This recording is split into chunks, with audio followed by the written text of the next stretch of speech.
दिया गया है।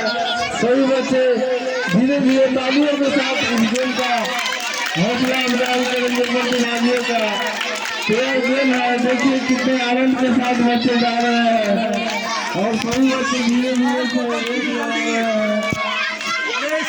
से गिरने के तैयार पे है और गेम ये कहाँ नहीं टच करना है, आगे टच करना है। आप लोग को गेम नहीं टच करना है, केवल पैर से छू करके वापस जाना है। एक पेड़ बच्चा और दूसरा पेड़ बच्चा वापस की ओर कदम रख रखी है। दो पेड़ बच्चे कंपटीशन की दौड़ में और है इसके पीछे। तालियों के साथ आप ऑर्गेनाइज करें इन लोगों का। बच्चे धीरे धीरे बढ़ रहे हैं आगे की ओर।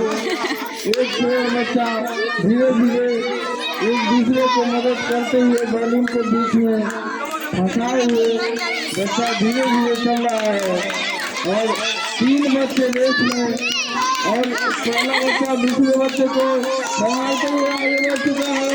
देख रहे हैं दोनों लोग कंपटीशन बीच वाली